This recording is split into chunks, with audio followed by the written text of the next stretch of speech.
Amém, irmãos? Amém.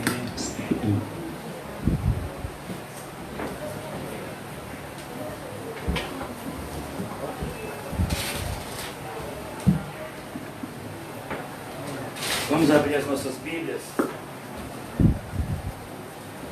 no livro de Jeremias. Pode acender a luz? Graças a Deus. Jeremias capítulo 7, nós vamos dar continuidade a partir do versículo 16. O título da nossa mensagem continua o mesmo: exortações severas à igreja dos nossos dias.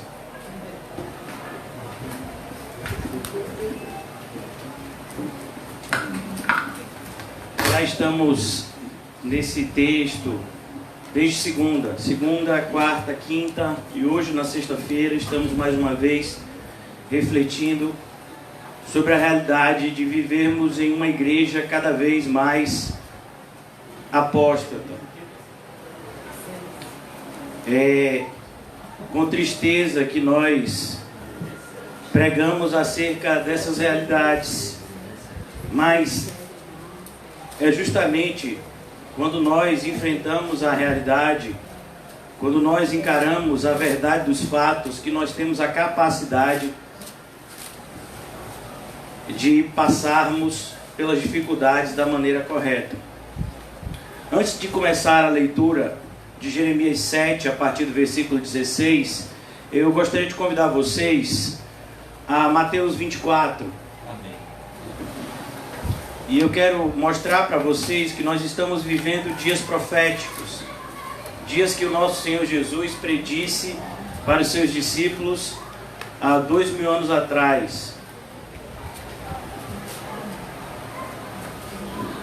Mateus capítulo 24.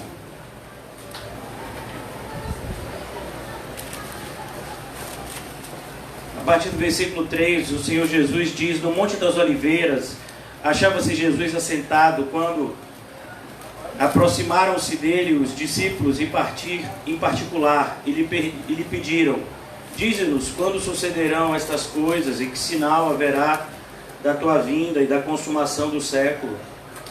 Perceba, irmãos, o nosso mundo ele não está andando em círculos. Nós temos uma história que tem começo, meio e fim. E cada vez mais nós nos aproximamos para o final dessa história. Tanto do ponto de vista do plano de Deus para a humanidade, quanto do ponto de vista do plano de Deus de maneira individual para cada um de nós. Todos nós que estamos aqui já fomos crianças um dia. Existem algumas crianças aqui. Todos nós já passamos pela fase da adolescência. A maioria de nós aqui estamos já na fase adulta. E o Senhor Jesus diz no versículo 4: vede que ninguém vos engane. Perceba, irmãos, que a marca principal dos nossos dias atuais é o engano. Você olha para a área da política e você vê engano. Você olha para a vida profissional e você vê engano. Você olha para a vida religiosa e você vê engano. Você olha para a vida pessoal das pessoas e você vê engano. Essa é a marca dos nossos dias. Não é por acaso, irmãos. O príncipe deste século é o pai do engano. Está escrito em 2 Coríntios, capítulo 4. E ele lhes respondeu: vede que ninguém vos engane, porque virão muitos em meu nome.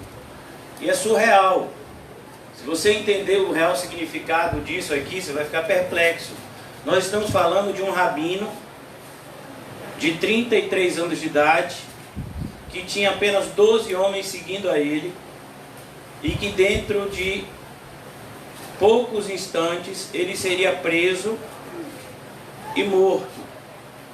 Como alguém vai vir em nome dele, se nem o seu próprio povo o respeitou e mandou matá-lo?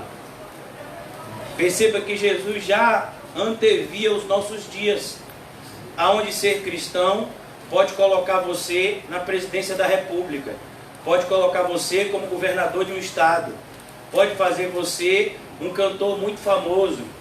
Quantas pessoas têm usado o nome de Cristo para trazerem vantagens pessoais?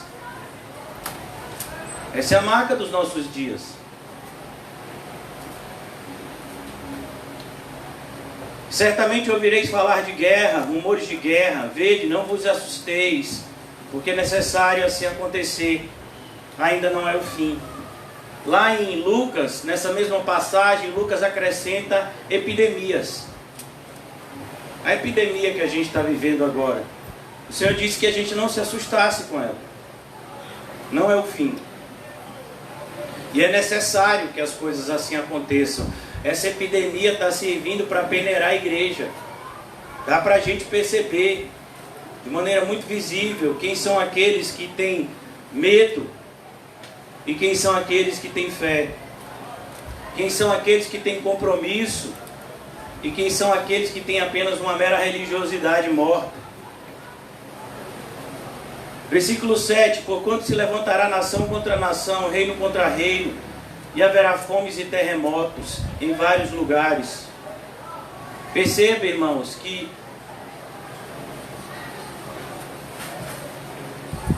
essa pandemia ainda vai trazer grande destruição ao mundo, não somente do ponto de vista da saúde, mas do ponto de vista da economia. Hoje nós nos preocupamos corretamente em salvar o maior número de vidas possíveis, é assim que as pessoas estão fazendo na área da saúde, mas logo que passar essa pandemia vai ficar um grande problema na área econômica, porque não se tem dinheiro, mas porque os ricos não querem deixar de ser ricos para ajudar os pobres. A desigualdade social sempre houve e sempre existirá.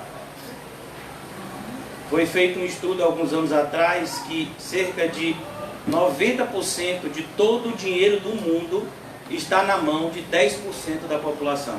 Já imaginou isso? 90% de todo o dinheiro está na mão de 10%. E os outros 10% de dinheiro fica para os 90% da população humana. Esse é o mundo que a gente vive. Porém, tudo isso é o princípio das dores. Então sereis atribulados. Quem é que é atribulado, irmãos? Não é o ímpio, não, é o crente. O ímpio não pode ser atribulado. Ser atribulado é uma característica de cristão. O ímpio pode ser usado pelo diabo, mas ele não pode ser atribulado. Então sereis atribulados e vos matarão. Sereis odiados de todas as nações por causa do meu nome. Nesse tempo muitos hão de escandalizar. Já aconteceu. Já está acontecendo. Trair e odiar uns aos outros.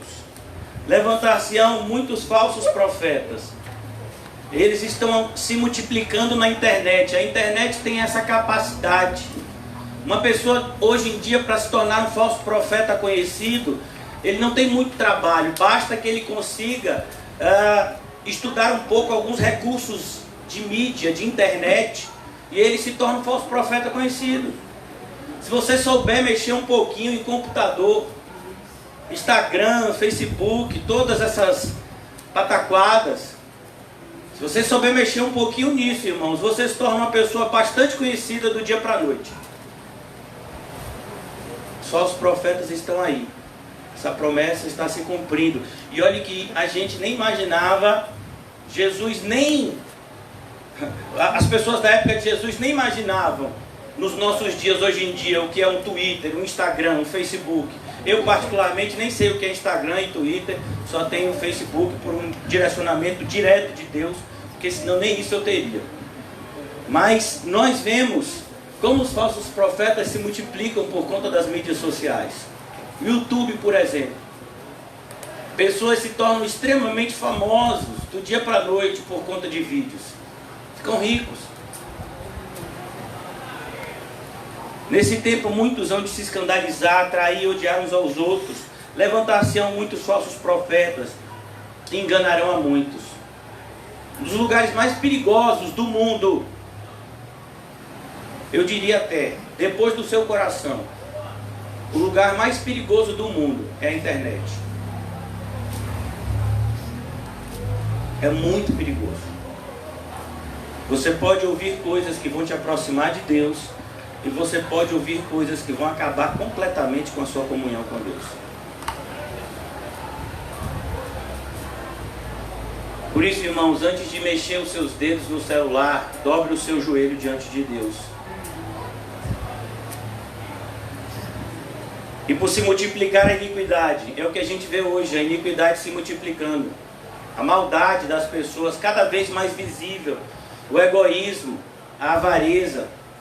Pessoas que só se preocupam em si mesmas, na sua saúde, na sua casa, nos seus negócios. Pessoas que não estão nem aí para ninguém. A maldade tem se multiplicado, o amor de quase todos tem se esfriado. Essa é uma realidade, principalmente da igreja que ainda prega e vive a verdade de Deus. Aquele, porém, que perseverar até o fim, este será salvo. Quem é que vai ser salvo? Aquele que perseverar até o fim. E se não perseverar até o fim, então não é salvo. Não é que você perdeu a salvação, é que você nunca foi salvo. O seu coração lhe pregou uma peça. E será pregado o evangelho do reino por todo o mundo. Perceba, irmãos, grande parte dos evangélicos de hoje nunca ouviram o evangelho. Se você chegar para o evangélico de hoje e perguntar para ele por que ele é salvo, ele vai te dizer tantas coisas, menos a mensagem da cruz. Por que você é salvo? Porque eu sou dizimista. E desde quando seu dízimo te salvou? Meu pastor disse que o dízimo é que salva. Por que você é salvo? Eu sou salvo porque eu aceitei Jesus. E desde quando você é salvo porque você aceita Jesus? Vamos. Eu quero lembrar-vos mais uma vez o evangelho que eu vos anunciei. O evangelho que salva vocês, se vocês mantiverem ele da maneira como eu anunciei. 1 Coríntios 15. Que Jesus Cristo morreu pelos nossos pecados, segundo as Escrituras. E que Jesus Cristo ressuscitou ao terceiro dia, também segundo as Escrituras. Esse é o evangelho que Paulo pregava. No início de 1 Coríntios ele diz: quando eu fui ter com vocês, eu decidi nada saber, a não ser Cristo e este crucificado. Então por que eu e você somos salvos? Porque Cristo morreu no nosso lugar. Aleluia. Se somos salvos, esse é o motivo. Agora, qual é a evidência da nossa salvação? A nossa santificação diária. Pois como está escrito lá, no final da Bíblia, pelo menos na minha, eu não sei se a minha Bíblia e a de Billy Graham são a mesma, mas no final da minha Bíblia está escrito assim, Apocalipse 22, e o santo santifique-se mais ainda. Na minha Bíblia está escrito assim. Glória a Deus. Espero que na sua também. Então essa é a evidência de que nós somos salvos. E portanto, se somos salvos, existe dentro de nós uma vontade mais forte do que a nossa vontade de fazer a vontade de Cristo, de fazer a verdade de Cristo conhecida. Por isso ele diz: e este evangelho, este evangelho, o verdadeiro evangelho, o evangelho do reino, perceba, a necessidade de um adjetivo. A palavra evangelho é uma palavra do ponto de vista do grego genérica, significa boas notícias. Então você, por exemplo, tem o Evangelho segundo o Espiritismo. É um livro que foi escrito por um homem, né, que eu me esqueci o nome dele, mas o pseudônimo dele é Allan Kardec. Esse não é o nome dele, é um pseudônimo que ele usava. Então ele escreveu esse o Evangelho segundo o Espiritismo. Você vai ver o Evangelho, o outro Evangelho de Jesus Cristo, se eu não me engano os Mormons seguem esse Evangelho. Mas aqui nós temos o Evangelho do Reino. É como está escrito em Atos capítulo 2. E nós perseveramos na doutrina dos apóstolos. Qual era a doutrina que os apóstolos pregavam? Este Evangelho do Reino. E será pregado este evangelho. Jesus fala de maneira muito clara. Mas pastor, tem muitos lugares em que já existem igrejas evangélicas, mas elas não são evangelizadas. Como assim? Igrejas evangélicas que não são evangelizadas é a coisa mais comum. Por que uma pessoa se torna pastor hoje, irmão?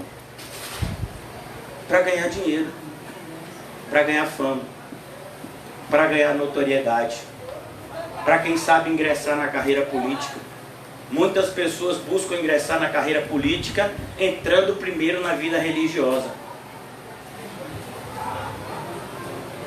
Isso não mudou, irmãos. Sabe quem foi que fez isso? Constantino. Há mais de 1500 anos atrás, o imperador romano, quando ele percebeu que o número de cristãos era tão grande, ele disse: rapaz, eu tenho que trazer esse povo para o meu lado. E então ele mesmo não era cristão, mas ele tornou a religião cristã como uma religião oficial do Império Romano. Daí surgiu então a Igreja Católica Apostólica Romana, que permanece até hoje.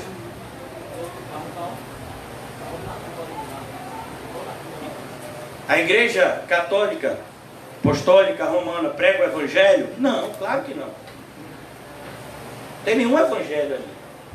Eles pregam um misticismo medieval, aonde por conta de rituais as pessoas acreditam que recebem bênçãos. Eu fui criado numa igreja católica, sei muito bem o que eu falo. Fiz primeiro Eucaristia, Crisma, sei tudo. Sei muito bem o que eu falo. Sei o que é uma missa, sei o que é uma hóstia. E eles acreditam, eles têm até um ritual chamado extrema unção. Quando a pessoa está para morrer, vai alguém lá, faz uma reza nele e significa que a pessoa está indo para o céu. Agora veja, será que aquele ritual leva alguém para o céu? Eles acreditam que uma pessoa batizada não pode ir para o inferno e, portanto, vai para um lugar chamado purgatório. Isso é evangelho, irmãos? Claro que não, irmãos. Isso não é evangelho, nunca foi, nunca será. Jesus nunca pregou purgatório. Jesus disse: existe um lugar de salvação eterna, existe um lugar de condenação eterna. Jesus pregou e disse: Lázaro morreu e foi para o céu. O rico morreu e foi para o inferno. Quem foi purgatório? Ninguém. Então a Igreja Católica Apostólica Romana nunca pregou o Evangelho. A igreja evangélica prega o Evangelho à minoria. Daí a necessidade da gente continuar com a porta aberta e continuar se afadigando para que o máximo de pessoas conheçam o Evangelho. Elas vão ser salvas? Não sei. Eu posso pregar nesse ano de 2020 para 1 milhão de pessoas e nenhum ser salvo. Não depende de mim, irmão. É Deus quem acrescenta todos os dias aqueles que vão sendo salvos. A nós foi dada uma ordem: pregue o Evangelho. E será pregado este Evangelho do reino por todo o mundo, para testemunho a todas as nações. Então virá o fim. Você quer ir para o céu? Você quer que Jesus volte para a gente ir para o céu? Então vamos pregar o Evangelho. Por que você acha que tantas pessoas abandonaram as suas vidas confortáveis e foram fazer missões em lugares onde viveram vidas extremamente duras? Porque eles acreditavam nisso aqui. É necessário pregar o Evangelho. Você vai ver homens que foram pregar o Evangelho para os índios. Alguns morreram porque eles acreditavam que aqueles índios tinham que conhecer o Evangelho para Jesus voltar. Você vai ver homens que abandonaram o conforto nos seus lares e foram pregar o Evangelho na China, porque eles acreditavam que aqueles homens também precisavam ouvir o Evangelho para que Jesus voltasse. Nós estamos aqui no Alto das Pombas, e o irmão José disse algumas semanas atrás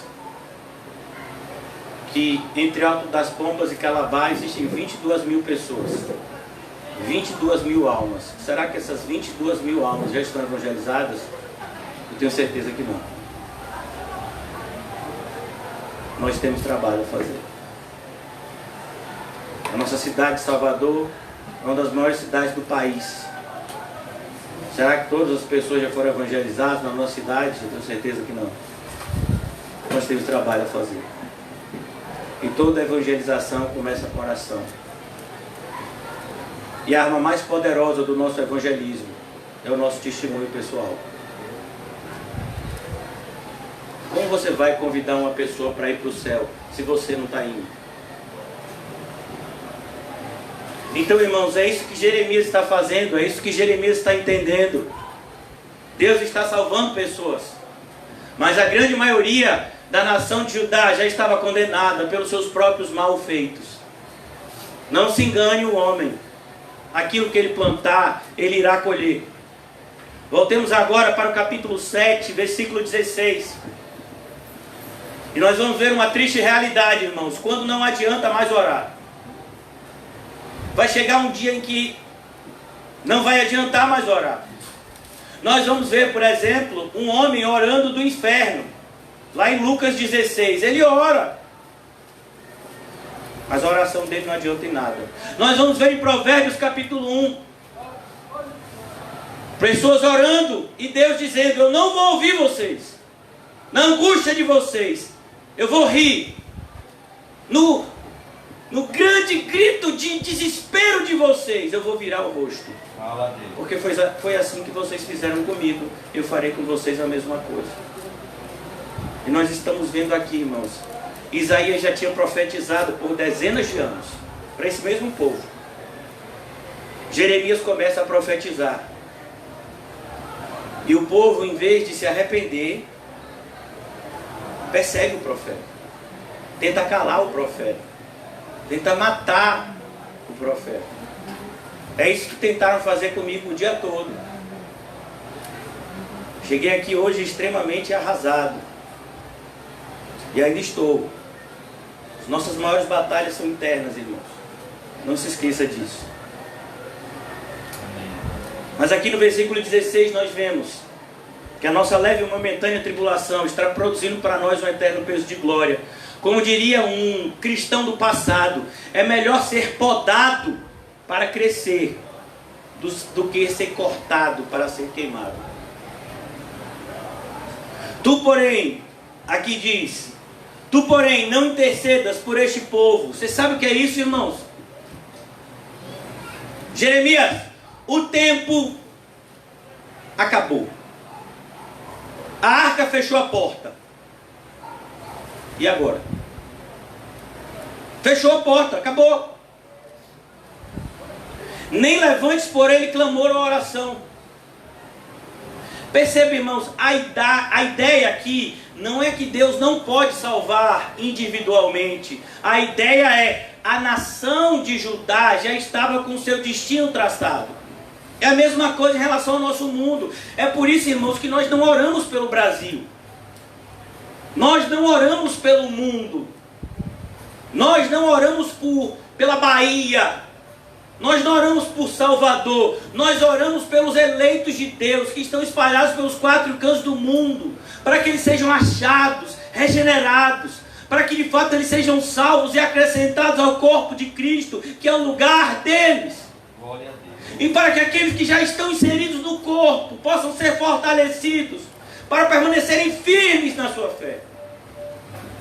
Mas o nosso mundo já está com destino traçado.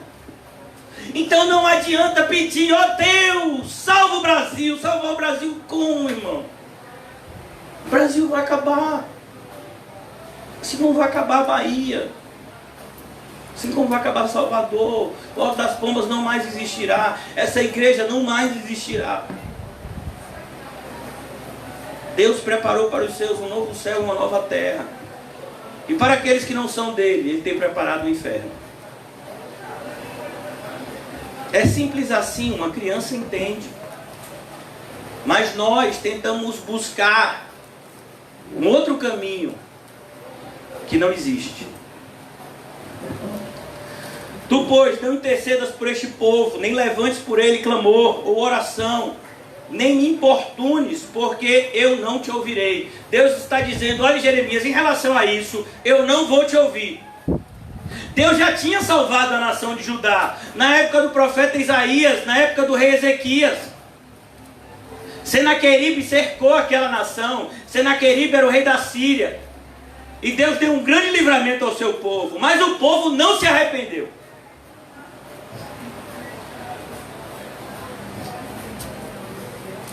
Acaso não vês tu o que andam fazendo nas cidades de Judá e nas ruas de Jerusalém? Deus está dizendo: Jeremias, você não está vendo o que o povo está fazendo, Jeremias? Você está vendo, Jeremias? O que o povo está fazendo hoje nas igrejas? Me diga, qual é o retrato do movimento evangélico moderno? Ou são pastores de terno, falando uma linguagem que ninguém entende, a não ser eles? Ou são pastores, sabe, descolados, pregando uma libertinagem diabólica? Aí você tem que escolher entre esses dois grupos. Ou você entra numa igreja legalista, ou você entra numa igreja libertina. É esse o movimento evangélico. Ou você entra numa igreja, irmãos, que vão tirar todo o seu dinheiro.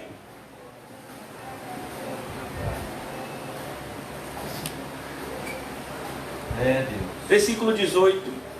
Os filhos apanham lenha, os pais acendem o fogo, e as mulheres amassam a farinha, para se fazerem bolos à rainha dos céus.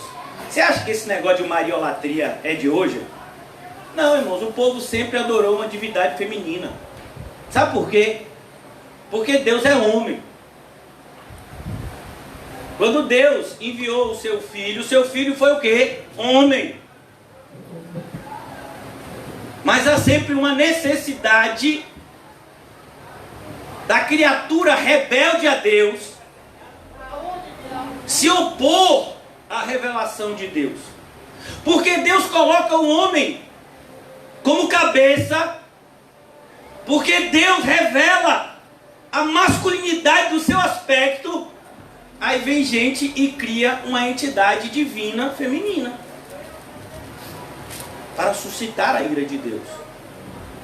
E aí você vê na igreja católica frases como: peça à mãe que o filho atende. Agora, você já viu isso? Quer dizer que é a mãe de Jesus que manda nele? Não foi o próprio Jesus que salvou Maria com o seu sangue? Não foi o próprio Jesus que salvou José com o seu sangue? Mas o mais importante, irmãos, o mais interessante é que a idolatria é algo que corrompe toda a sua família se você não tomar conta. Não sei se você percebeu aqui.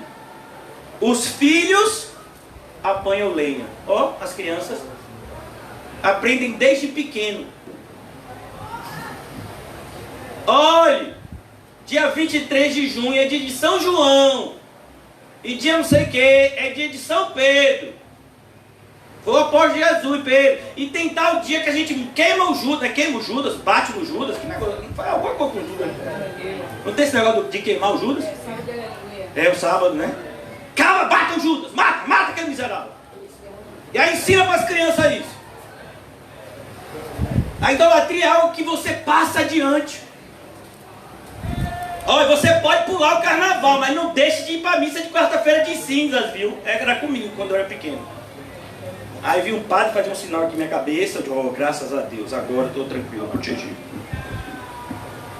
Percebe, irmãos, como é perigoso. A próxima geração está vendo o que a gente está fazendo. As crianças veem como a gente se porta. Se você quiser saber se eu sou crente, pergunte às minhas filhas.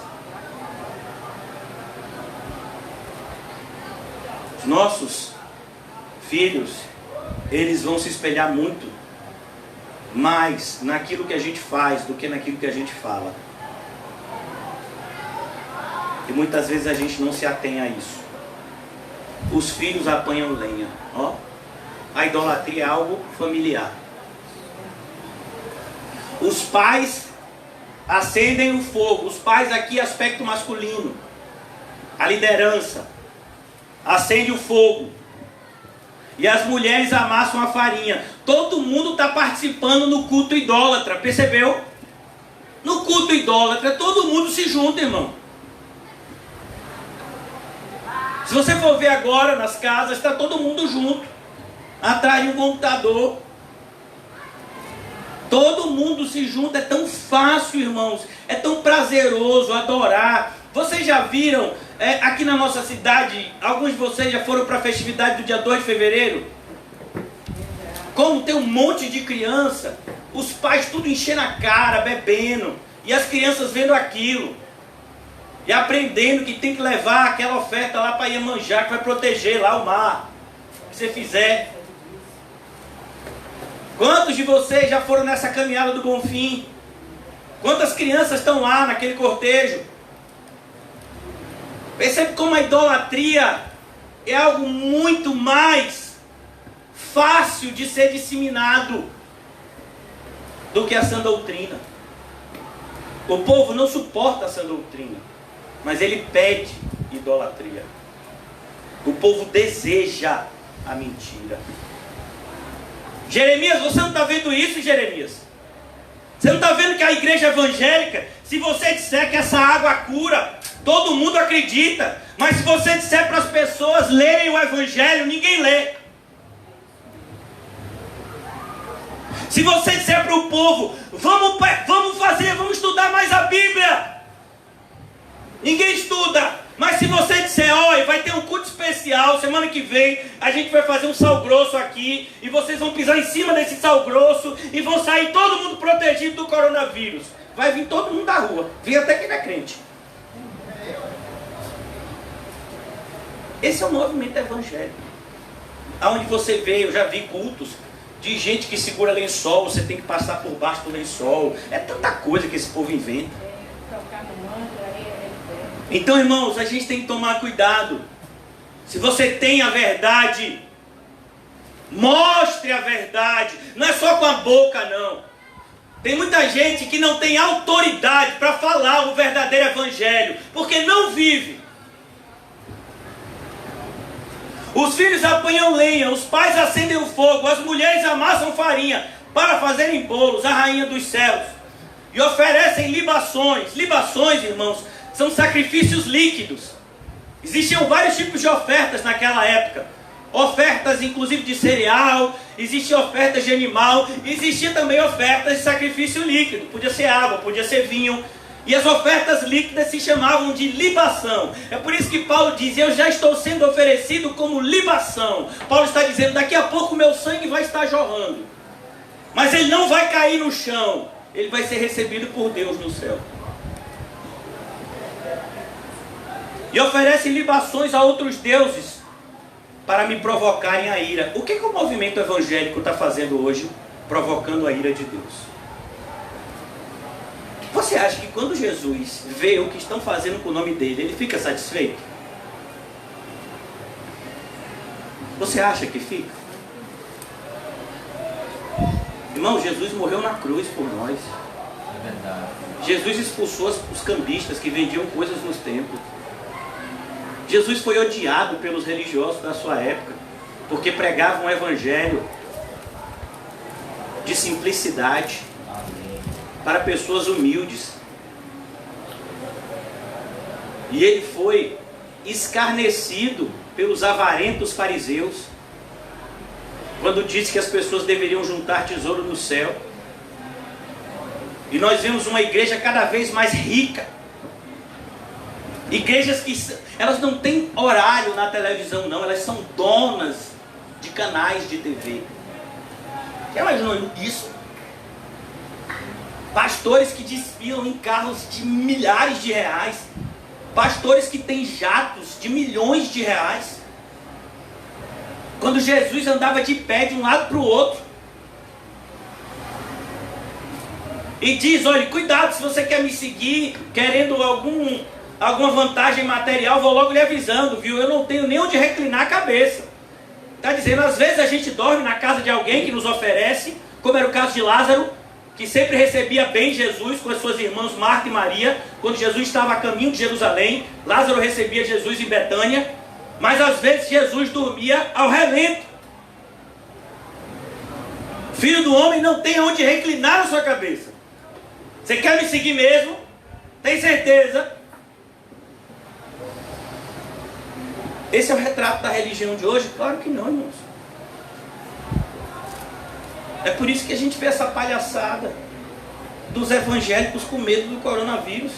Não, evangélico que é evangélico não tem medo de morrer queimado por amor a Cristo, que dirá por causa de um vírus.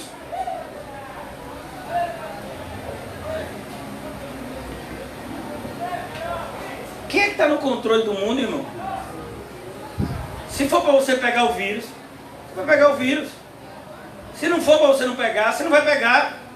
O momento da sua morte e o modo da sua morte já foi traçado antes do seu nascimento. Pelo menos se você é crente, você deveria acreditar nisso. Se você não é, tudo bem. Mas se você é crente, você tem que tomar decisões por fé e não por vista. Você vê que os ímpios, irmãos, eles são muito mais, sabe, concordantes, por assim dizer, com as suas respectivas crendices do que os crentes de hoje.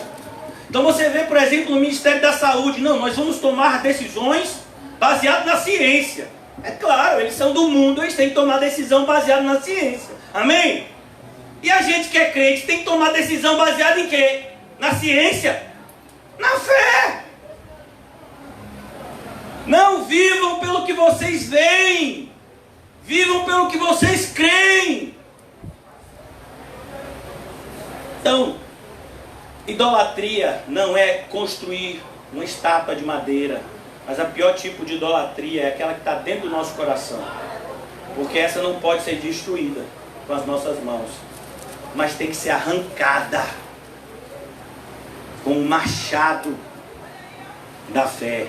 A espada do Espírito, ela tem que entrar na nossa própria carne e arrancar os ídolos que lá estão. Quando Jesus diz que é para cortar a mão, o pé, o olho, ele está falando disso. Quando nós construímos ídolos e colocamos ele no nosso coração, nós precisamos arrancá-los, e isso vai doer. Versículo 19: acaso é a mim que eles provocam a ira, diz o Senhor, e não antes a si mesmo, para a sua própria vergonha? Os evangélicos, irmãos, eles trazem vergonha para si mesmo. Eu fico imaginando aquele pastor do chapéu, o Valdomiro, que diz que cura tudo, e agora, cadê que ele não cura o coronavírus? Tem alguma pessoa que foi na igreja dele e foi curada pelo coronavírus? Não, ainda não. Mas ele não cura tudo. Não, ele não diz que cura. Não tem o negócio da meia lá, que você bota a meia. Não tem o negócio do martelinho que bate, só boa notícia. Pega o exame do coronavírus e bate com o martelinho. Cadê? A igreja que vende uma gota de água por não sei quantos milhões. Cadê agora? O óleo que vem de Israel. Cadê o pessoal lá da igreja do trono de Deus, aquele Duque, Agenor Duque? Cadê ele agora? Não diz que cura? A mulher dele não diz que tem um monte de mandinga lá que cura? Cadê eles agora? Cadê a fogueira santa da Universal agora? Não diz que a fogueira santa faz com que sua vida melhore? Cadê? Cadê o pessoal agora? Cadê o Deus deles agora? Que dá riqueza, que dá triunfo, que faz isso, que faz aquilo, cadê? Foi assim também, irmãos. Na Babilônia, cheia de judeus. Aí, Nabucodonosor construiu uma estátua e disse que todo mundo tinha que se ajoelhar. Todos os judeus se ajoelharam, só não 3 judeuzinhos. Tinha milhares de judeus ali, irmãos. Milhares. Que se ajoelharam a Nabucodonosor, a estátua dele. Mas Sadraque, Mesaque e Abidnego disse: rapaz, a gente vai se ajoelhar não. Mas todo mundo está se ajoelhando, porque vocês são melhores, Eles acreditam no mesmo Deus que vocês. Rapaz, eu não sei o Deus que eles acreditam não, mas eu sei o que eu acredito. E eu não vou me ajoelhar. Pastor, o senhor não vai fechar a igreja não? Eu não, Deus não mandou. Mas os governantes mandaram. Ô meu filho, eu obedeço a Deus, não obedeço a governante nenhum. Se o governante quiser mandar, ele mande lá os secretários dele. Eu sou servo de Cristo. E se você for preso, aí eu vou preso. Pô, vou fazer o quê? Quem está no controle? Paulo não foi preso? E aí? Várias vezes Deus soltou eles, tantas vezes quanto quis. Nós precisamos decidir que tipo de reino a gente pertence. Ao dos céus, ao da terra. Os dois não dá. Acaso é a mim que eles provocam a ira? Deus está dizendo, é a si mesmos que eles envergonham. Irmãos, você sabe quanto sangue foi vertido para que essa Bíblia estivesse na sua mão? Até pouco tempo atrás, a missa era celebrada em latim. Ler a Bíblia era algo proibido pela Igreja Católica. Só quem podia eram os padres e sacerdotes. Se qualquer pessoa da plebe, qualquer pessoa que não fosse sacerdote, lesse um versículo bíblico no seu próprio idioma, ele seria morto. Era considerado pecado mortal. Só quem poderia manusear a Bíblia eram os sacerdotes, os iniciados. E quando começou-se então a traduzir a Bíblia para o idioma das pessoas, as pessoas que fizeram isso foram perseguidas e mortas. Tantas pessoas morreram por conta da fé que eles têm em Cristo Jesus. Aí nós temos uma oportunidade de demonstrar que também temos a mesma coragem que eles. E a gente fica com medo de um vírus. Eu acho isso absurdo. Eu fico escandalizado com o que eu estou vendo hoje em dia. Eu nunca achei que eu fosse ver isso. Né? Não precisou nem o anticristo, nem o falso profeta aparecer. Eles ainda vão aparecer daqui a pouco, mas nem precisou. Já deu uma peneirada boa, viu, meu filho? Já deu para você ver quem é mercenário e quem é pastor. O mercenário quando vê o lobo, o mercenário quando vê o coronavírus, fecha a porta da igreja e deixa todo mundo lá de fora. Acaso é a mim que eles provocam a ira, diz o Senhor? Não, é a si mesmos. Agora veja, daqui a pouco vai passar o coronavírus, vai vir todo mundo com a cara de bronze. Irmãos, vamos agradecer a Deus por esse grande livramento. Que Deus você vai agradecer, ô cara de pau? Que Deus? Qual é o Deus que você vai agradecer? Me diga, porque não é o da Bíblia. E o da Bíblia não mandou você ficar acovardado. O da Bíblia dá a você a vida eterna. Não, varão, a gente tem que ter prudência. Prudência não é covardia não, cuidado, viu? Amém. Versículo 20, portanto assim diz o Senhor. Deus ainda fala, viu? Portanto assim diz o Senhor Deus. Eis que a minha ira e o meu furor se derramarão sobre este lugar. Sobre os homens, sobre os animais, sobre as árvores do campo, sobre os frutos da terra. Arderá e não se apagará. Esse é o destino da humanidade, irmãos. A humanidade está com os dias contados. Vamos abrir a palavra de Deus rapidamente. No livro de Pedro. 2 Pedro.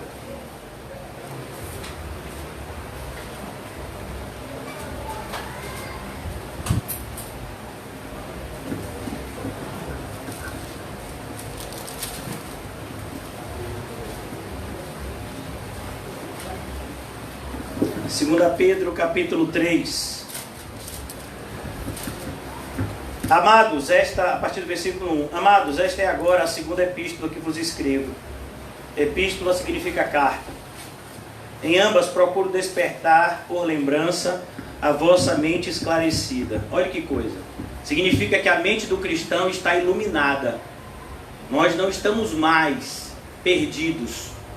Nós temos uma luz que guia o nosso caminho. Para que vos recordeis das palavras que anteriormente foram proferidas pelos santos profetas.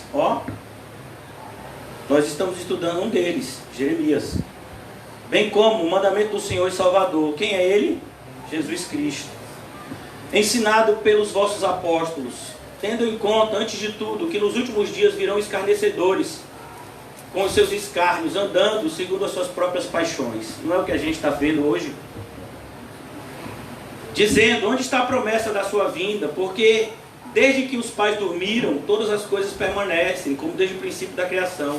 Porque deliberadamente esquecem que de longo tempo houve céus, bem como terra, o qual surgiu da água e através da água, pela palavra de Deus, pela qual veio a perecer o mundo daquele tempo, afogado em água.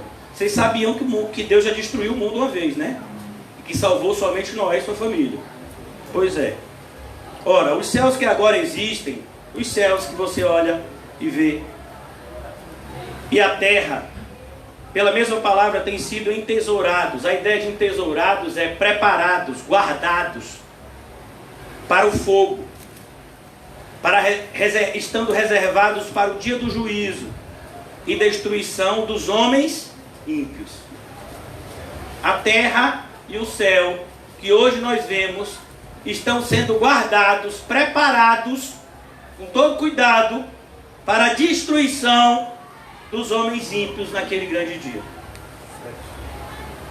Há todavia uma coisa, amados, que não deveis esquecer, que para o Senhor um dia é como 1000 anos, e 1000 anos como um dia.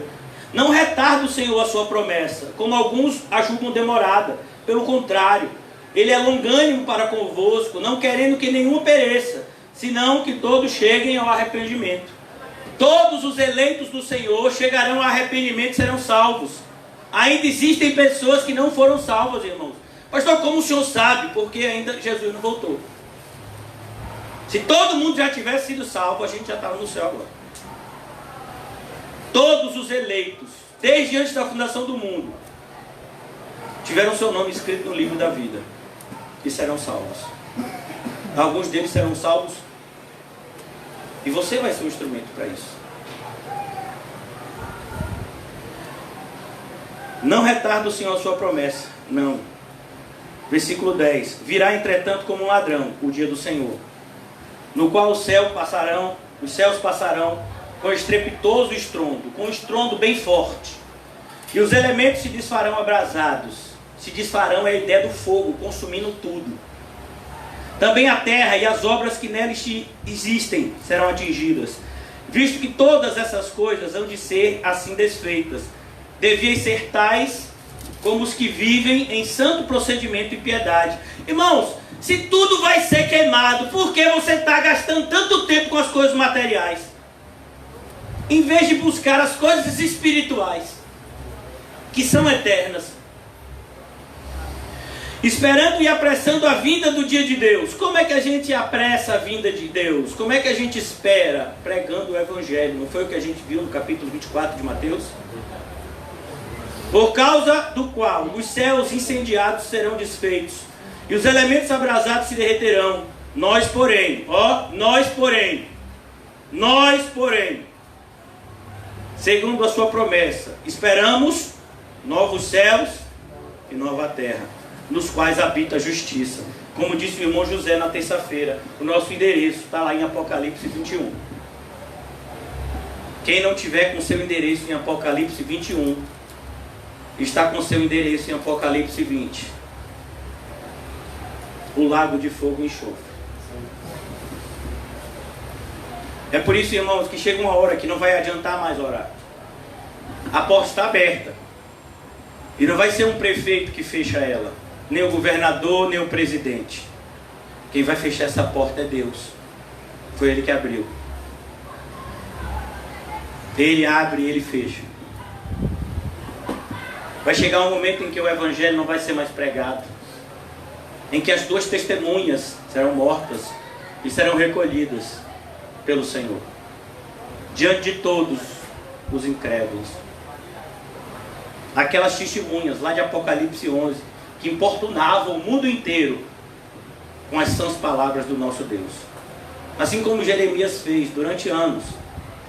Perceba, Jeremias pregou anos, irmãos, antes de chegar à destruição final. Tantas foram as vezes que Deus deu a oportunidade do povo se arrepender. É verdade. Como disse aqui, emendar os seus caminhos. A partir do versículo 21. Assim diz o Senhor dos Exércitos. O Senhor está mostrando aqui, irmãos, que não adianta a gente fazer sacrifícios. Não adianta nós queremos oferecer bens materiais, porque Deus espera de nós amor. O mandamento é o amor. Amá-lo de todo o coração, alma, força e entendimento. E amar o nosso próximo como a nós mesmos. É isso que Deus espera de nós. E nada menos que isso irá satisfazê-lo. Assim diz o Senhor, o Deus. Assim diz o Senhor dos exércitos, o Deus de Israel. Ajuntai os vossos holocaustos, os vossos sacrifícios e comei carne. Porque nada falei a vossos pais no dia em que tirei da terra do Egito, e nem lhes ordenei coisa alguma acerca de holocaustos ou sacrifícios. Mas isto lhes ordenei: dai ouvidos à minha voz, e eu serei o vosso Deus, e vós sereis o meu povo. Andai em todo o caminho que eu vos ordeno, para que vos vá bem. Percebe, irmãos, o que é que nós aprendemos em João 14, um dos versículos mais conhecidos da Bíblia? Jesus olha para aquela multidão e diz: eu sou o caminho. Eu sou o caminho, a verdade e a vida. E ninguém vem ao Pai a não ser através de mim. Amém. Ele é o caminho, irmãos. Fora de Jesus não existe caminho de salvação. Por isso aqui o que Jeremias está dizendo é isso: dai ouvidos à minha voz. Quem tem ouvidos para ouvir, ouça. Quantas vezes Jesus repetiu essa frase? Perguntaram os discípulos a ele: mestre, por que o Senhor ensina por parábolas?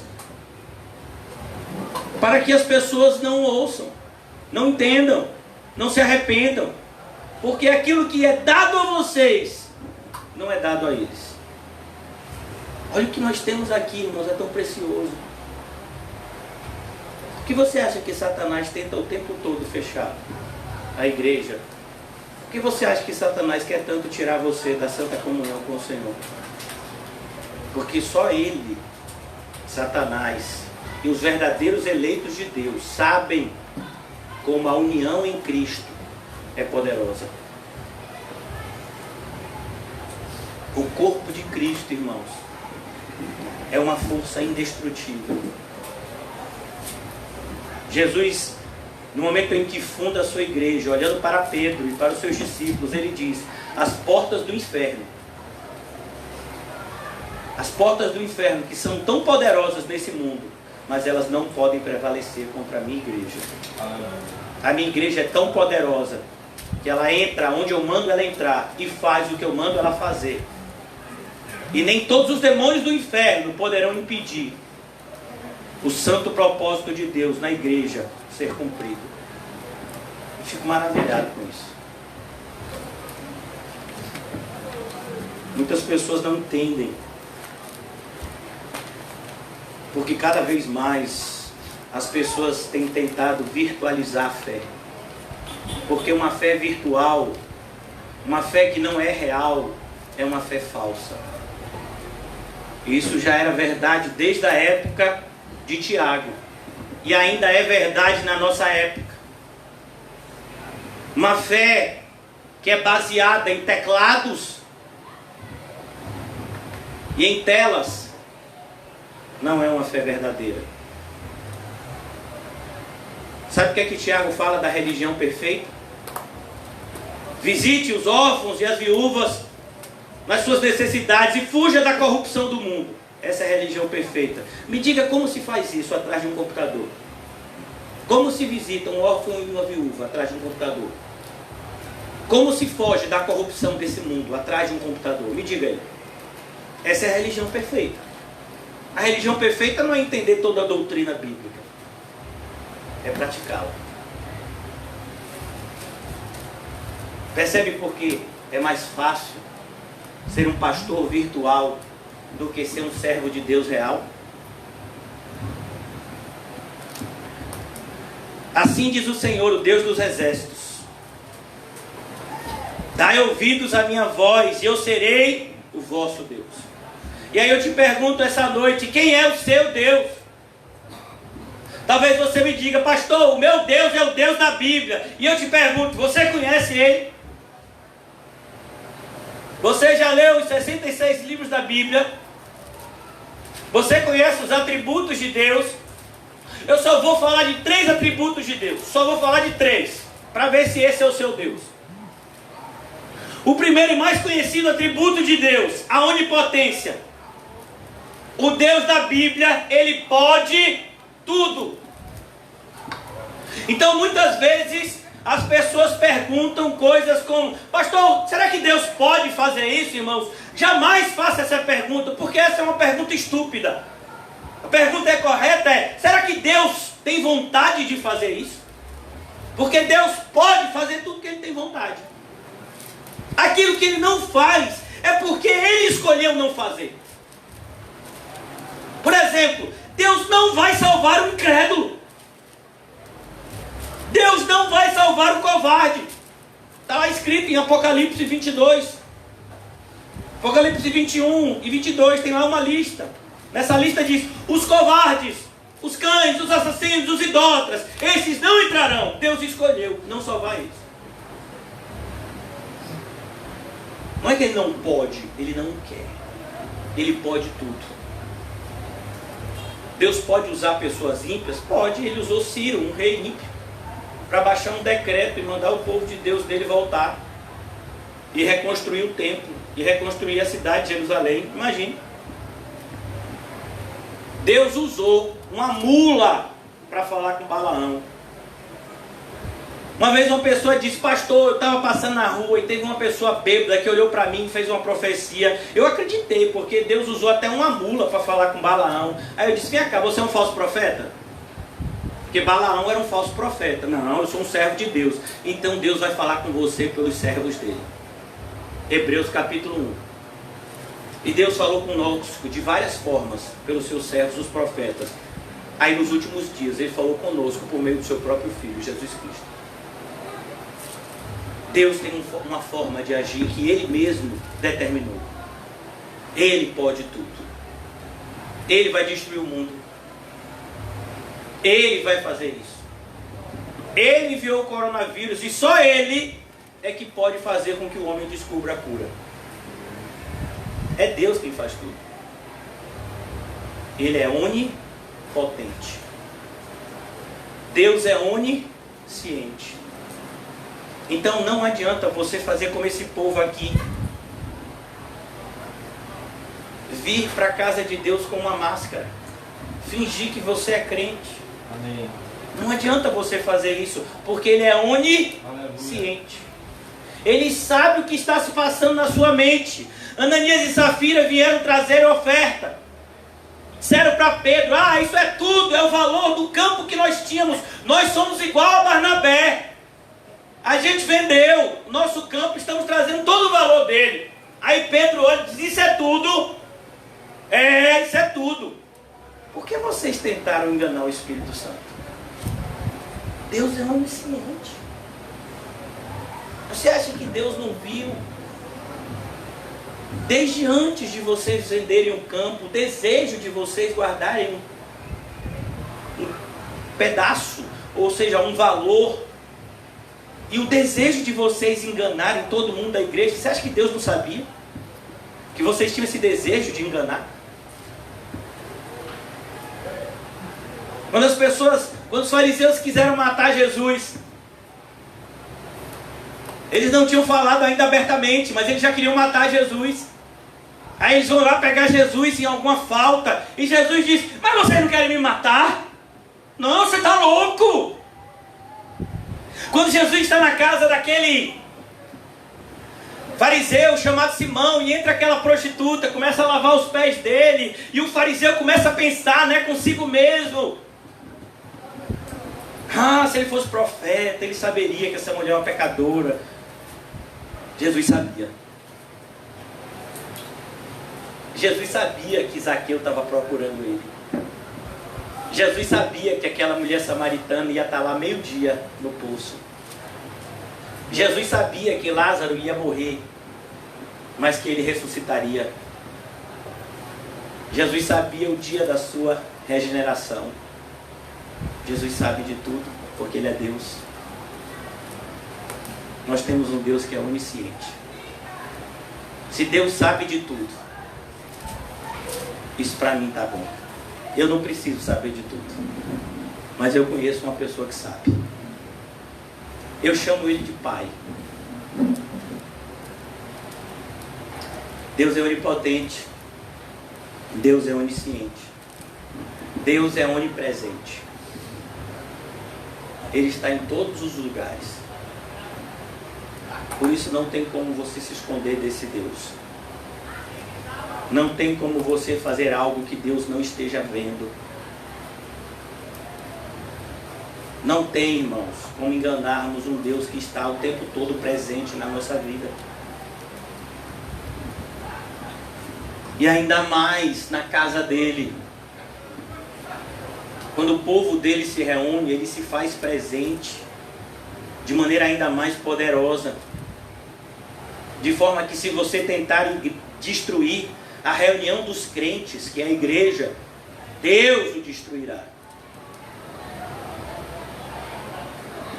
E aqui nós vamos ver, é esse Deus que nós estamos aprendendo aqui em Jeremias 7:23. Mas isto lhes ordenei: dai ouvidos à minha voz, e eu serei o vosso Deus. É esse Deus que nós vimos aqui semana passada, que é santo, santo, santo. Que mesmo os serafins, seres de fogo, diante da sua santa presença, tapam os seus olhos, escondem os seus pés. Ele é santo, santo, santo. Esse é o Deus da Bíblia.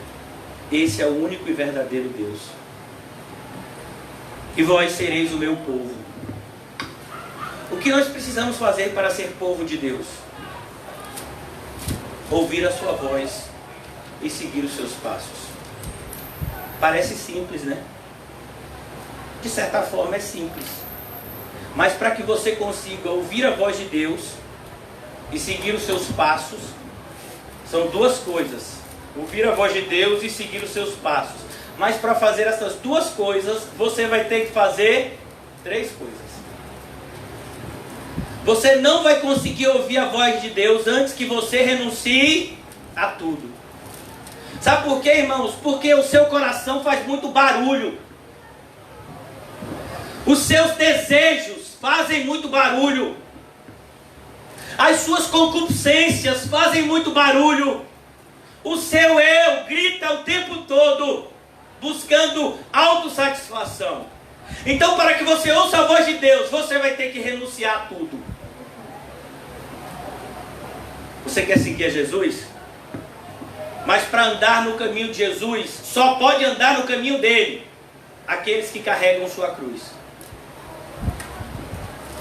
Se você não carrega uma cruz, você não pode andar no caminho que Jesus andou. Por isso ele diz: aquele que quiser vir após mim, negue-se a si mesmo, tome a sua cruz. É a sua, não é a minha. A minha cruz eu tenho que carregar. A das minhas filhas, elas terão que carregar no tempo oportuno. E então eu preciso seguir os passos de Jesus. Mas Jesus nos convida a ir com ele até o Gólgota, porque no Gólgota nós encontramos uma escada para o céu. No Gólgota nós encontramos algo que não encontraríamos em nenhum outro lugar: perdão para os nossos pecados. É lá no Monte da Caveira, aonde todo mundo ia para morrer, que nós vamos para viver. Agora veja. Glória a Deus. Por quê? Porque foi lá no Monte da Caveira que, na morte de Cristo, ele matou a morte. De maneira que a morte não pode fazer mais dano algum aos cristãos que seguem a Jesus e chegam lá no Monte da Caveira. Aquele monte para nós não representa mais morte, mas vida. Porque aquele que é o autor da vida, aleluia, deu a sua vida para que eu e você recebêssemos nele a vida eterna. Louvado seja Deus. De maneira que, por mais assustador que seja esse caminho, é o caminho da vida eterna. Obrigado. Renuncie a tudo, irmãos. Tome a sua cruz. Siga Jesus. E eu quero fazer um alerta. Enquanto é tempo. Porque vai chegar um momento, como das virgens nécias, em que elas vão querer renunciar e não vai adiantar mais nada. Em que elas vão querer tomar sua cruz e não vai adiantar mais nada. Em que elas vão querer seguir a Jesus, mas não vai adiantar mais nada, a porta está fechada. Por isso, irmãos, aproveite enquanto é dia e façamos as obras do Pai enquanto é dia, porque a noite vem quando ninguém pode trabalhar. A hora de você praticar o seu cristianismo é agora. É agora que você tem que se desgastar para que a vontade de Deus, para que o Evangelho de Cristo seja conhecido por todos os meios e de todas as formas. Em vez de você ficar passando mensagens inúteis de como a pessoa deve agir na época do Covid, passe mensagens de Cristo para os outros. Teve uma pessoa que recentemente botou no grupo como fechar uma porta com garfo. Ô irmão, é muita falta do que fazer. Eu quero dizer para essa pessoa que não adianta, que a porta da vida eterna para ela ainda está fechada, se ela não se arrepender urgentemente.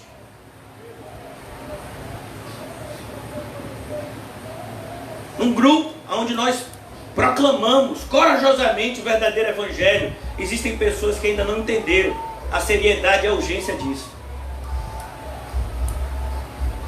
Não é à toa que essas pessoas não estão na igreja agora. Afinal de contas, elas estão tentando salvar a sua vida. Eu posso garantir que aquele garfo que fechou a porta ali não vai proteger a pessoa que está dentro da ira de Deus. É verdade. Deus vai levar aquele garfo, a porta e tudo que está lá dentro, quando a ira dele descer, como a gente viu como fogo. Em vez de estar falando aquelas bobagens, poderíamos estar dizendo versículos como arrependa-se. Ou poderia estarmos dizendo para essa pessoa, cuidado, viu? Judas foi e enforcou-se.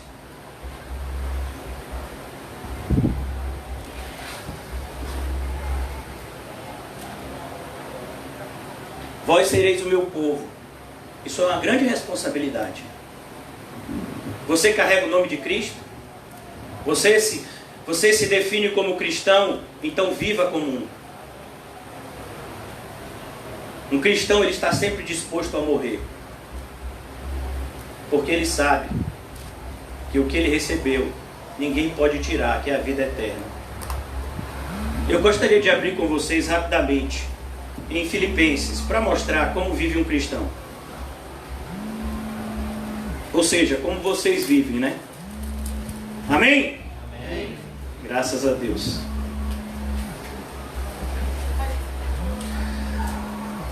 Filipenses 1:21.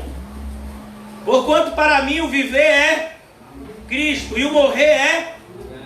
Porquanto para mim o viver é e o morrer é.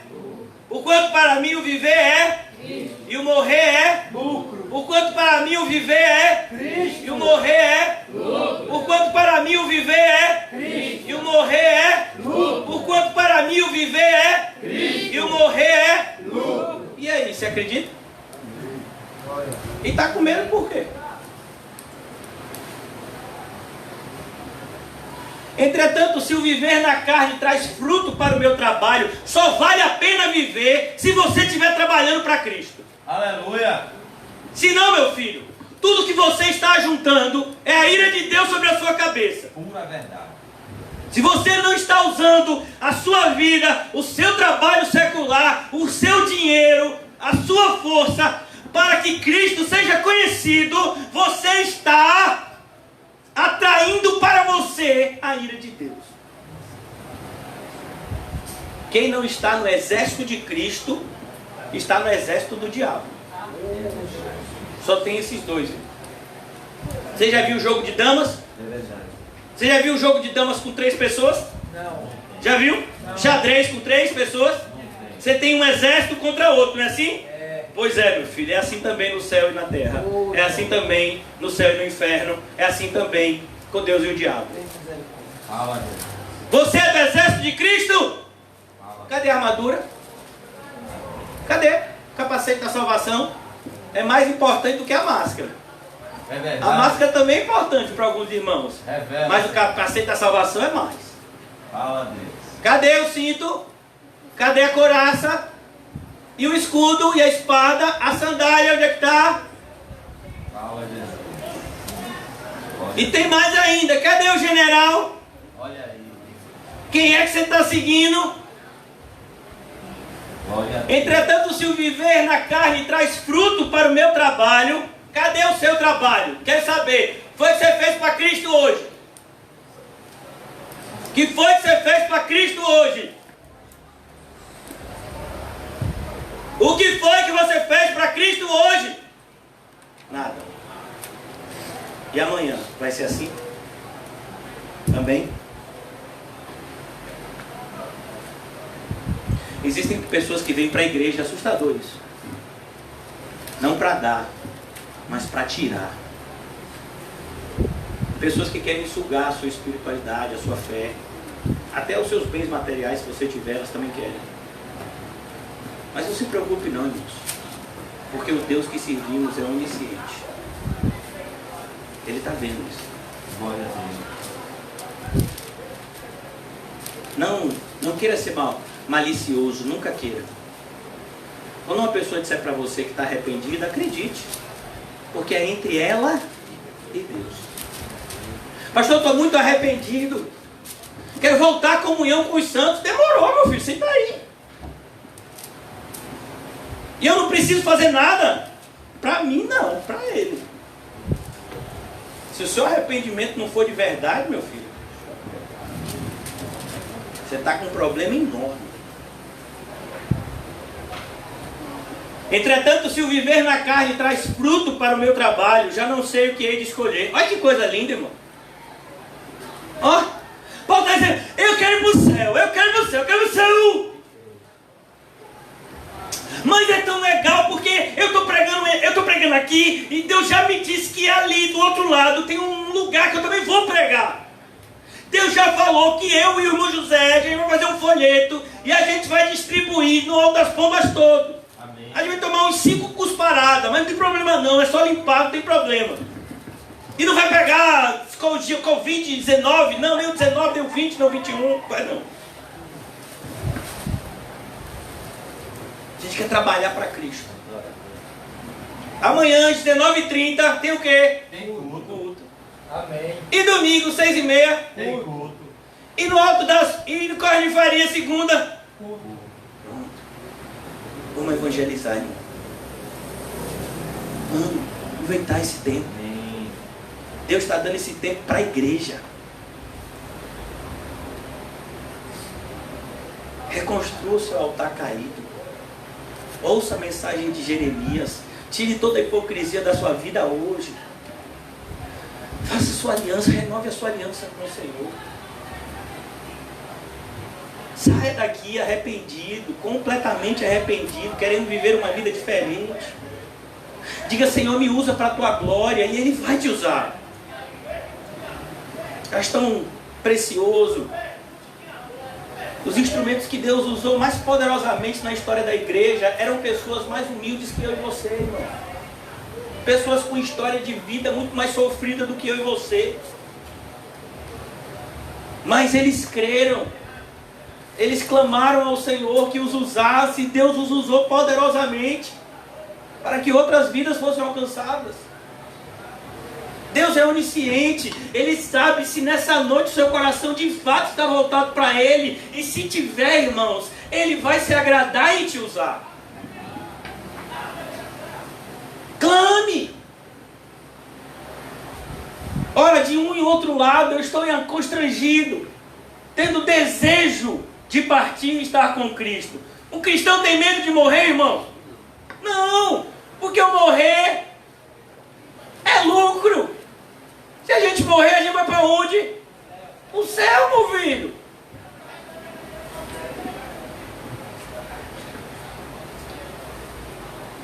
O que é incomparavelmente melhor?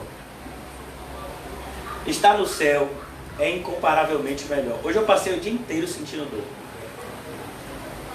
No céu não vai ter isso, né? Aleluia. Mas o pior tipo de dor é o dor interno. Você é rejeitado. você é maltratado, você é desprezado, você é mal entendido, você é malquisto. Mas no céu não vai existir isso, irmãos. Ora, de um e outro lado estou constrangido, tendo o desejo de partir e estar com Cristo, o que é incomparavelmente melhor. Mas por vossa causa, olhe como o amor verdadeiro por Deus faz com que a gente ame o próximo. Glória a Deus. Paulo diz, porque eu amo vocês. Eu amo vocês. Eu sei que é necessário permanecer aqui na terra um pouquinho mais. Quando Paulo usa a palavra carne aqui, Paulo não está falando de pecado, por isso que a gente tem que ter cuidado. Algumas vezes a palavra carne está falando do aspecto humano. Outras vezes a palavra carne está falando da concupiscência do pecado. Então a gente tem que saber aplicar isso em cada passagem específica. E convencido disto, quem foi que convenceu Paulo? Só tem um que pode convencer o homem: o Espírito Santo. E convencido disto, estou certo de que ficarei. Paulo disse, eu sei que eu não vou morrer por agora. Ficarei e permanecerei com todos vocês para o vosso progresso e gozo na fé. Paulo estava querendo que a igreja amadurecesse. A igreja tem que ser madura para dar frutos. Uma árvore que não amadureceu não dará frutos. A fim de que aumente quanto a mim o motivo de vos gloriardes em Cristo Jesus, pela minha presença de novo convosco. Paulo diz, de novo, eu vou aparecer aí, em qualquer momento, viu? Glória a Deus. Por isso, irmãos, a repreensão de Jeremias é tão necessária.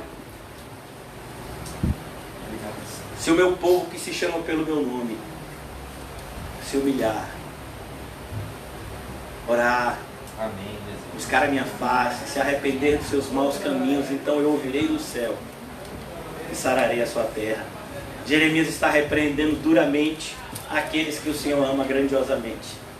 Glória a Deus. Versículo 24, eu quero concluir. Mas não deram ouvidos, nem atenderam, porém andaram nos seus próprios conselhos e na dureza do seu coração maligno, que não seja com você e comigo, irmãos. A diferença de Pedro para Judas: Pedro se arrependeu e Judas não se arrependeu, mas buscou sua justiça própria. Judas vai lá e tenta remediar a situação. Como? Devolvendo as 30 moedas de prata. Mas ele viu que isso não trouxe paz para ele. Aí ele foi e se enforcou. Pedro fez o quê? Chorou amargamente. Aconteceu com Pedro aquilo que Ezequiel disse que aconteceria com os regenerados. Vai ter um dia em que a gente vai chorar pelos nossos pecados, em que a gente vai ter nojo deles. Aleluia. Pedro se sentia tão imundo por ter negado a Cristo, que foi necessário Jesus mandar um recado pessoal para ele. Quando Jesus ressurreto manda um recado por meio daquelas mulheres, ele diz: olhe, avisa os meus discípulos e a Pedro. Por quê? Você quer que as mulheres chegassem lá e dissessem: Jesus chamou os discípulos para se encontrar com ele ali. Pedro não iria. Aleluia. Porque ele sentia nojo do seu pecado. Por que Pedro não iria? Eu não me sinto digno, Senhor, de me aproximar do Senhor. Eu neguei o Senhor 3 vezes. Pronto, Pedro, agora você está preparado. Vai e apacenta as minhas ovelhas. É assim, Pedro, é nesse espírito que você vai me servir. Mas não deram ouvidos e nem atenderam, porém andaram nos seus próprios conselhos e na dureza do seu próprio coração maligno. Andaram para trás e não para diante de mim. Não é o que a gente está vendo agora? A igreja deveria estar avançando. Está todo mundo comendo. A igreja deveria estar dizendo: eu tenho para vocês a vida eterna. Vocês nem precisam da vacina do Covid. Se vocês crerem em Cristo, vocês já estão salvos. Era isso que a igreja devia estar proclamando. Nós somos a igreja evangélica de Cristo do século 21. Não temam a morte, pois Ele tem a vida eterna para vocês. Era para a gente pregar isso agora. E o que a igreja faz? Temos que obedecer às nossas autoridades. Todo mundo vai para casa. Quando passar o coronavírus, a gente volta e continua fazendo o nosso fingimento hipócrita. Porque era isso que vocês estavam fazendo antes, né? Chegou a hora de você provar que aquilo que você pregava era verdade. E aí, cadê? Você não acredita na vida eterna? O viver para você não é Cristo, morrer não é lucro. E você está com medo do vírus por quê? Ah, eu estou com medo de passar o vírus para outro. Olha, mentira, de lavada. Quando uma pessoa me diz isso, eu digo, rapaz, estou vergonha. Cara de bronze. Não, é porque eu fico com medo. Ó, minha responsabilidade, eu fico com medo de passar para outro. É, né? Deus está vendo.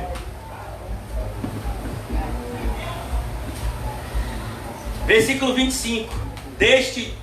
Desde o dia em que os vossos pais saíram da terra do Egito até hoje, enviei-vos todos os meus servos. Eu só sou um servo de Deus aqui. Eu creio. Como José serviu a Deus aqui na terça-feira. Como o irmão Paulo e o irmão Quinho louvaram aqui servindo ao Senhor. Como alguns servirão ao Senhor trazendo ofertas. Cada um de nós serve ao Senhor de uma forma. Como existe um irmão que vai servir ao Senhor editando esse vídeo e colocando no YouTube para o pessoal ficar com mais ódio de mim e me matar mais rápido. Ai, ai, ai. Ai, Jesus. Tô brincando, irmão, não é esse o propósito dela não. Tem algumas irmãs que estão fazendo um e-book que vai ser distribuído gratuitamente. Vai ser traduzido para o inglês. Agora vejam, uma igreja significante da gente. Se acha esse povo de Esmirna.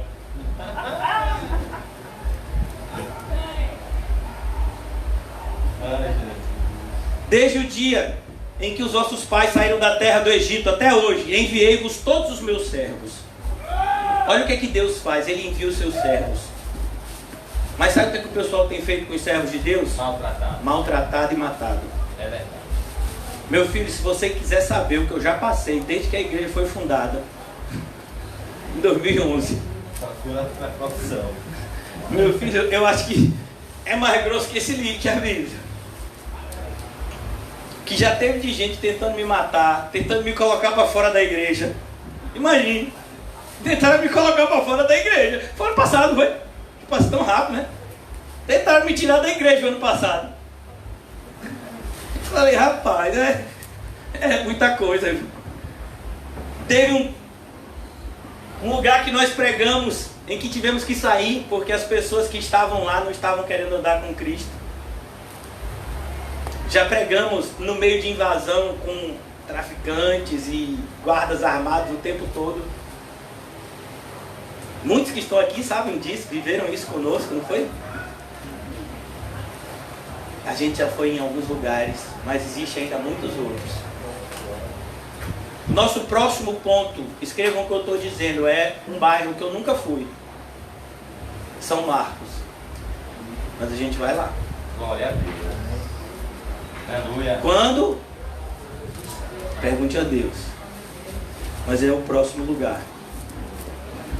Nós vamos pregar, irmãos, até o nosso último suspiro. Glória a Deus. Pois esse é o propósito de estarmos aqui ainda. Quando chegar o momento, Deus nos recolherá.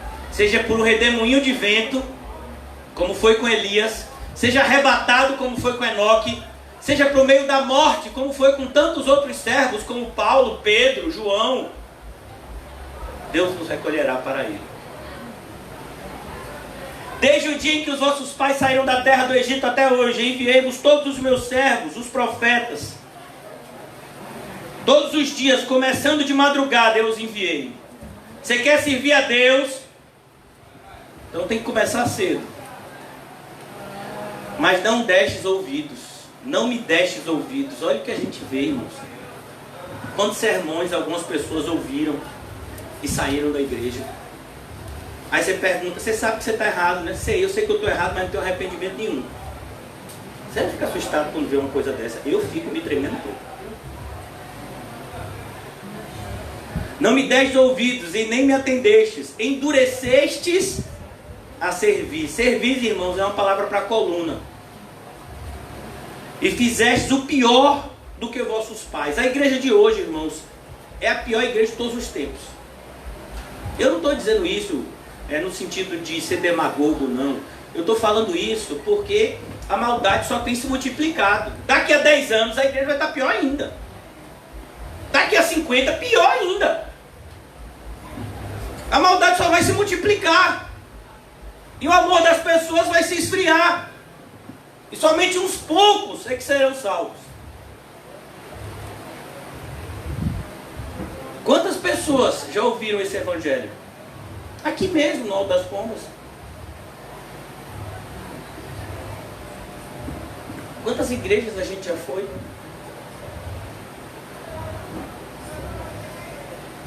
Mas não tem nenhum compromisso com a verdade. Estão fazendo pior do que os israelitas fizeram no passado. Imagine que coisa assustadora. Dir-lhe-ás, pois, todas estas palavras, mas não te darão ouvidos. Chamá-los-á, mas não te responderão. Imagine, Jeremias, você está orando pelo povo, né? Pois é, Jeremias, eu vou lhe dizer uma coisa. Você vai pregar para esse povo, eles não vão te ouvir, Jeremias. Jeremias, você vai fazer sinal para ele. Você vai pular, você vai dar 3 pulinhos, você vai fazer mímica. Eles não vão te ouvir. Eles vão te bater, meu filho.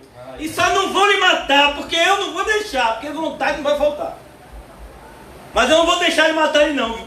Fique tranquilo. Prometi lá no começo que não lhe mataria, eu não vou matar. Mas vão lhe dar uma surrazinha assim, de leve. Dir-lhes-á, esta é a nação que não atende à voz do Senhor. Olha que coisa. Não é esse o movimento evangélico? Não atende à voz do Senhor. O Senhor diz, arrependam-se. E ele diz, não vou me arrepender. Quero ver quem faz eu me arrepender. Viva uma vida santa. Não vou viver uma vida profana. Dê o melhor para Deus. O melhor para Deus? Você acha que eu vou dar o melhor para Deus?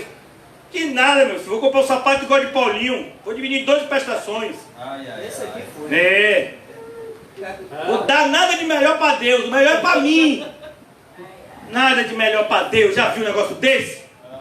Agora veja, perder meu tempo pregando o evangelho para outros. Nada, que quiser que busque a Deus aí do seu jeito. Essa é a igreja de hoje. Eu estou na internet. Quem quiser me ver, vê lá, viu? Você não vai... E se eu convidar, você vem? Eu não. Você me veja na internet e tá bom. Negócio de trabalhar para os outros, rapaz, já viu? Eu tenho minha família, eu tenho meu time de futebol, eu tenho meus cachorros para criar. Não já viu? Agora veja se eu vou fazer alguma coisa por alguém. Eu tenho que ir para a praia, eu tenho que praticar minhas... Sabe, tenho que ouvir minhas músicas. Esse povo parece que eu não tenho semancol, já viu? Me chamando para pregar nos lugares assim, ó. Nada disso. Faço o culto em lugar bonito. Se me chamar de reverendo, eu vou. Né? E tem que pagar. Mas você não vai em lugares assim, perigosos. Não, uma vez já me disseram. O que você está fazendo, rapaz? Indo para esse lugar, isso fica perigoso. Fala daqui. Você devia estar fazendo outras coisas. Foi crente que me disse isso, né? Aquele povo não quer nada com Deus. Aí eu disse para essa pessoa, e você quer? Eu quero, por isso eu estou indo. Ainda que nenhum de vocês acredite em Deus aqui, eu creio. E é por isso que eu estou aqui. Eu não estou aqui pela fé de vocês. Eu estou aqui pela minha comunhão com Deus. No dia que eu estiver aqui por causa de vocês, eu não sou mais servo de Cristo. Eu já me tornei um falso mestre. Eu já estou agora trabalhando para agradar homens. É o que diz o apóstolo João em 1 de João. Eu estou aqui por causa de Cristo. Glória a Deus. E permanecerei aqui enquanto Ele quiser. Esta é a nação que não atende à voz do Senhor. Não atende, irmão, não adianta. Você pode dizer, eu já disse para várias pessoas, meu filho, se arrependa. Você não está vendo que você está fazendo errado. Uma vez teve uma pessoa que disse que não tem nem liderança na igreja. Olha. Teve outra pessoa que o irmão José conhece que disse: o pastor fica se achando o apóstolo Paulo. Qual foi o dia aqui que eu disse que eu era apóstolo Paulo? Mas por que essas pessoas tentam me agredir? Porque elas acham que me agredindo, elas vão desacreditar o evangelho que é pregado aqui. Mas mal sabem essas pessoas que existe um Deus. E que é contra esse Deus que elas estão pelejando. É verdade. Até um homem que era incrédulo no Deus verdadeiro sabia disso, Gamaliel. Foi mesmo. Vocês estão tentando matar esse povo, tentando aí. Ó, eu vou dar uma dica para vocês. Se essa obra não for de Deus, daqui a pouco acaba. Mas se for de Deus, vocês estão lutando contra Deus. Vocês estão preparados?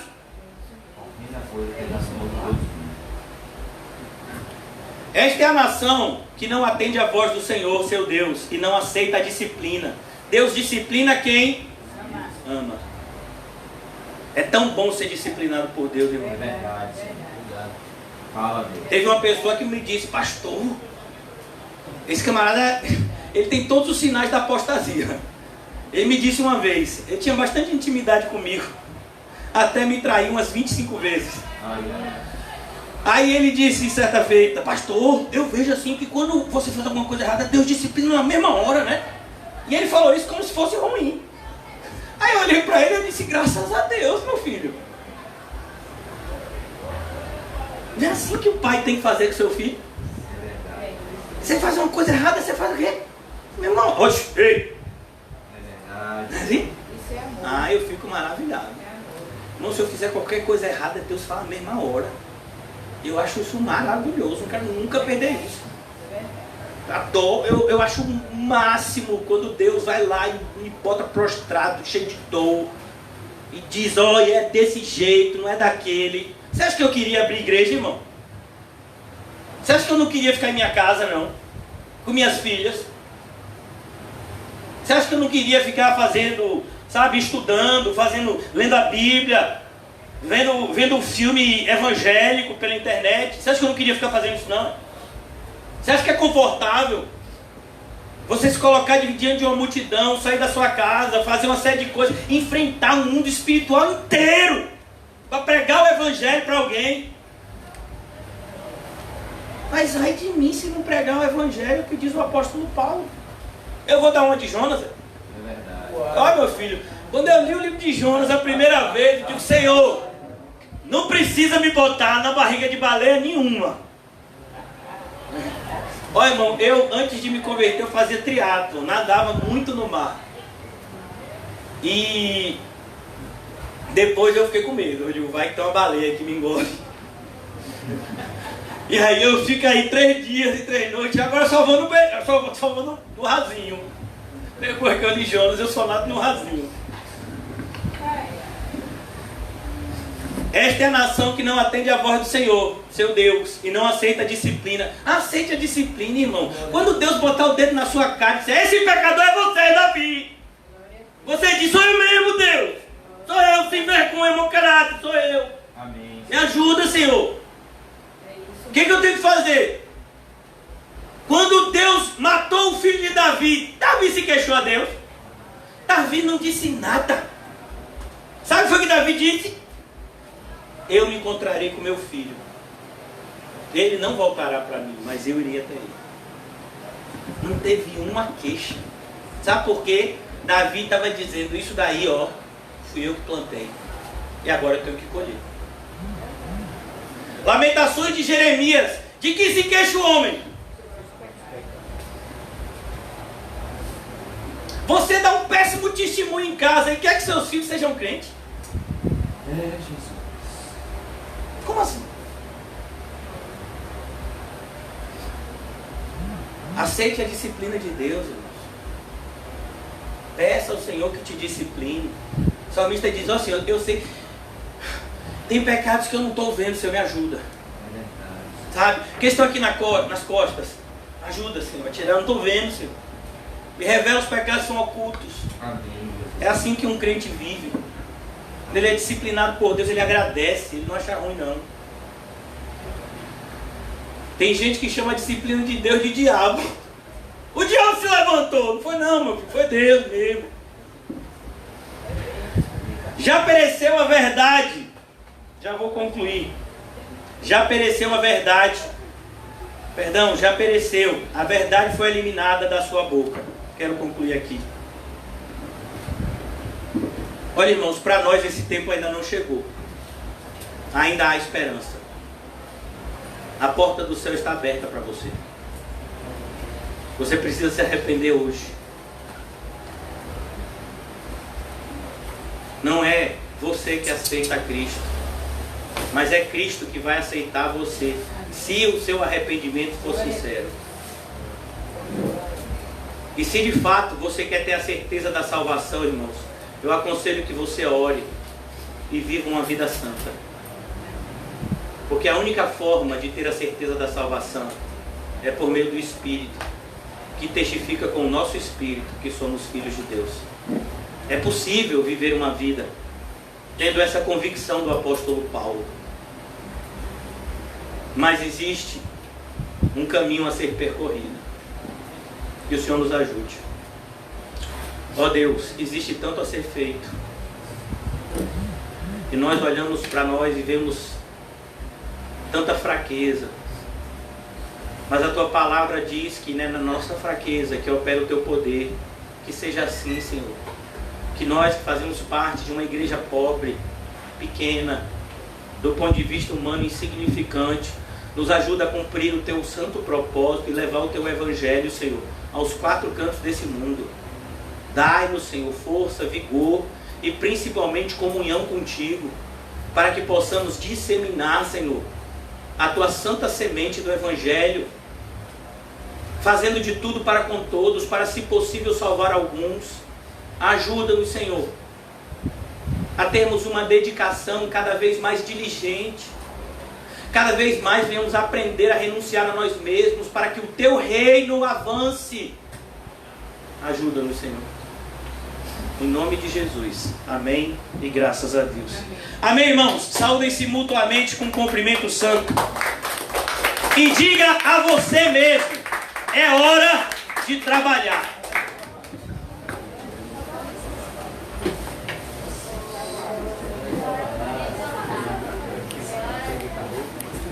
Pai, posso?